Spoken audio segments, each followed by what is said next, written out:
हाँ जी, 12th class. सो हमने आपका आज का नेक्स्ट टॉपिक करना है वो हमने डाइनाइट्रोजन जो कंपाउंड आपका होता है नाइट्रोजन का, वो हमने स्टडी करना है। ठीक है, देखो सबसे पहली बात, नाइट्रोजन की जो डिस्कवरी है वो डैनियल रदरफोर्ड ने की थी 1772 में। ठीक है, हमें पता है ये डायटोमिक फॉर्म में एग्जिस्ट करती है N2 में, N2 की फॉर्म में डायटोमिक गैस होती है। ठीक है, इसलिए हम इसको क्या बोल देते हैं, डाइनाइट्रोजन बोलते हैं। ठीक है, सिंपली आप नाइट्रोजन गैस भी बोलते हैं। You can say diatomic form में है तो you can say it also dinitrogen gas. Okay, उसके बाद सबसे फर्स्ट यहाँ पे कंसेप्ट आता है, कोई भी कंपाउंड जब हम पढ़ेंगे तो सबसे पहले उसकी प्रिपरेशन पढ़ेंगे कि how we can prepare that compound.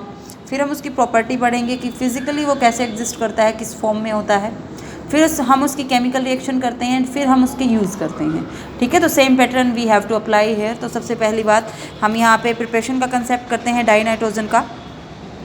Commercial preparation की यदि हम बात करें तो डाइनाइट्रोजन को आप एयर से आप बनाते हो, एयर की लिक्विफिकेशन करके और फर्दर आप फ्रैक्शनल डिस्टिलेशन प्रोसेस से उसको प्रोसीड करके you can prepare dinitrogen gas. ठीक है, तो जब आपकी जो एयर है उसको डिस्टिल किया जाता है, उसको लिक्विफाई किया जाता है, तो जो डाइनाइट्रोजन है डिस्टिलेशन प्रोसेस में उसका जो बॉइलिंग पॉइंट होता है वो 77.2 केल्विन वो कम होता है एज़ कम्पेयर टू डाईऑक्सीजन। तो इसलिए क्या हो जाता है कि जो नाइट्रोजन है उसकी सेपरेशन वो सबसे पहले आपका जो भी कंटेनर है उसको, मतलब डिस्टिलेशन प्रोसेस से यदि हम एयर को पास करेंगे तो नाइट्रोजन एंड ऑक्सीजन में जो नाइट्रोजन है वो सबसे पहले एस्केप कर जाएगी, ऑक्सीजन वहाँ पे जो कंटेनर है उसमें बिहाइंड रह जाएगी, मतलब पीछे रह जाएगी, कंटेनर में ही रह जाएगी और नाइट्रोजन आपकी निकल जाएगी, जिसकी वजह से हम दोनों को ईजिली क्या कर सकते हैं, सेपरेट कर सकते हैं।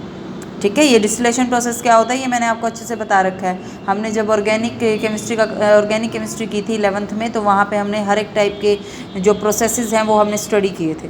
ठीक है, तो ये कॉमर्शियली प्रिपरेशन है, एयर से हम इसको बना सकते हैं by the liquefaction and then the fractional distillation.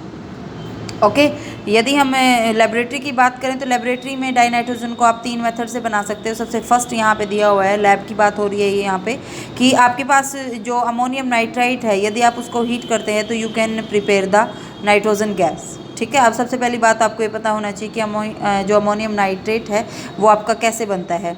हम क्या करते हैं, हम ammonium chloride and sodium nitrate को हीट करते हैं, दोनों की क्वांटिटी को इक्वल रख के। तो सबसे पहले वहाँ पे रिएक्शन होते ही आपकी फॉर्मेशन होती है अमोनियम नाइट्रेट की। ठीक है, जो ये प्रोसेस है it is the double decomposition reaction यहाँ पे, क्योंकि एक बार अमोनियम नाइट्राइट बनता है, दिस इज़ द, यहाँ पे बॉन्ड ब्रेकेज होने की वजह से डबल डिकम्पोजिशन होती है। पहले अमोनियम क्लोराइड डिकम्पोज होता है, फिर आपका सोडियम नाइट्राइट डिकम्पोज होता है, फॉर्मेशन करता है अमोनियम नाइट्राइट की। ठीक है, अमोनियम नाइट्रेट आपका एकदम से अनस्टेबल होने की वजह से डिकम्पोज होकर प्रोड्यूस कर देता है नाइट्रोजन गैस को।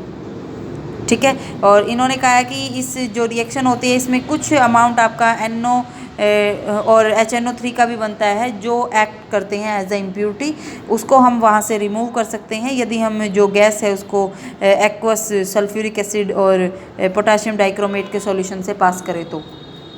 ठीक है, तो we can remove impurity. Reaction आपने यहाँ से डेफिनेटली याद रखनी है कि सोडियम जो अमोनियम नाइट्राइट है उसको हीट करते ही you can produce the nitrogen gas. ठीक है, सेकंड मेथड ऑफ प्रिपरेशन आपके पास आता है कि जो अमोनियम डाइक्रोमेट होता है यदि आप उसको थर्मली वो डिकम्पोज करोगे, उसको आप हीटिंग देते हो तो वो भी आपका क्या प्रोड्यूस करता है, नाइट्रोजन गैस। एक यहाँ से याद रखना कि decomposition of ammonium dichromate can also produce chromic acid.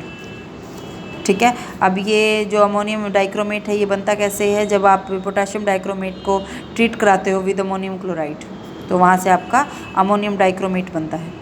Okay, उसके बाद this is the very very important reaction, ये आपकी बहुत बार पेपर में आती हैं ये रिएक्शन, कंप्लीट द रिएक्शन की फॉर्म में। ठीक है, तो इनको याद रखना कि जब भी हम डिकम्पोजिशन करते हैं सोडियम या बेरियम के एजाइड की, तो वहाँ से वेरी प्योर आपकी जो डाइनाइट्रोजन है वो ऑब्टेन्ड होती है। ये रिएक्शन बहुत ज़्यादा इंपॉर्टेंट है बेटा। आपके पास सोडियम एजाइड होता है, उसको यदि आप 573 केल्विन पे डिकम्पोज करते हो तो it can produce sodium plus nitrogen. ठीक है, और this is the very important use, same barium भी आपका प्रोड्यूस करता है कि जो डिकम्पोजिशन होती है सोडियम एजाइड की उसका हम यूज़ करते हैं इन्फ्लेट द एयर बैग्स, जो आपके सेफ्टी डिवाइस होते हैं जो लगे होते हैं आपके जो बहुत सारी जो महंगी कारें होती हैं उसमें आपकी सेफ्टी डिवाइस लगे होते हैं, एयर बैग्स जो लगे होते हैं ना, जो एक्सीडेंट वगैरह जब होता है तो उससे हमें, जब कॉलिजन होता है तो एक तरह से हमें प्रोटेक्ट करते हैं। तो जो एयर बैग्स होते हैं उनमें आपकी फिल होता है सोडियम एजाइड। जैसे ही आपके पास क्या होता है, जैसे ही जो हमें कार डिटेक्ट करती है कि कोलिजन होने वाला है, तो इलेक्ट्रिकल सिग्नल आपका जो एयर बैग्स में आपकी सोडियम एजाइड फिल होती है ना, उसको हीट करते हैं। हीट करते ही वहाँ से क्या प्रोड्यूस होती है, हाई अमाउंट में नाइट्रोजन गैस प्रोड्यूस होती है और एयर बैग इमीडिएटली आपके फिल हो जाते हैं एयर से।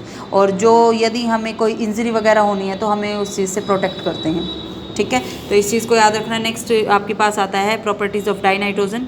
डाइनाइट्रोजन आपकी कलरलेस, टेस्टलेस होती है, नॉन टॉक्सिक गैस होती है। ठीक है, तो इस चीज़ को आपने याद रखना है कि नाइट्रोजन गैस आपकी कलरलेस है, नॉन टॉक्सिक होती है, ठीक है, टेस्टलेस होती है। लेकिन जो एनिमल्स हैं वो कई बार इसमें आपके डाई भी कर जाते हैं ऑक्सीजन की लैक की वजह से। ठीक है, और इसके दो आइसोटोप में ये एग्जिस्ट करती हैं, N14 एंड N15 में। स्लाइटली सॉल्युबल होती है वाटर में, इस चीज़ को आपने याद रखना है। फ्रीजिंग पॉइंट इसका कम होता है, बॉइलिंग पॉइंट भी इसका कम होता है। और एक्टिवेटेड चारकोल की हेल्प से हम नाइट्रोजन गैस को एब्जॉर्ब कर सकते हैं, मतलब एक्टिवेटेड चारकोल के ऊपर ये एब्जॉर्ब हो जाती है, इस चीज़ को आपने याद रखना है। ठीक है, उसके बाद आपके पास जो नेक्स्ट आता है वो केमिकल रिएक्टिविटी का पोर्शन आता है, केमिकल रिएक्शन का। इस चीज़ को आपने, बहुत इंपॉर्टेंट पोर्शन है, यहाँ से जो जो मैं आपको रिएक्शन बताऊँगी वो आपने अपने माइंड में सेट कर लेनी है। ठीक है, अब डाइनाइट्रोजन है, मैंने आपको बताया था कि रूम टेम्परेचर पे तो ये लेस रिएक्टिव होती है, इनर्ट होती है। क्यों होती है बताया था, ट्रिपल बॉन्ड प्रेजेंट होते हैं, जो बॉन्ड डिसोसिएशन एंथैल्पी है वो बहुत ज़्यादा होती है। ठीक है, लेकिन यदि हम टेम्परेचर को इंक्रीज़ करते हैं तो जो इसकी रिएक्टिविटी है वो भी क्या हो जाती है, इंक्रीज़ हो जाती है। सबसे फर्स्ट केमिकल रिएक्शन हम करते हैं लिटमस पेपर के, यदि हम एक्शन देखें इसका लिटमस पे तो वो न्यूट्रल होता है। ठीक है, न्यूट्रल गैस होती है ये। उसके बाद यदि हम बात करें activity, action with active metals, तो हमें पता है भाई ये आपके नाइट्राइड्स की फॉर्मेशन करती है।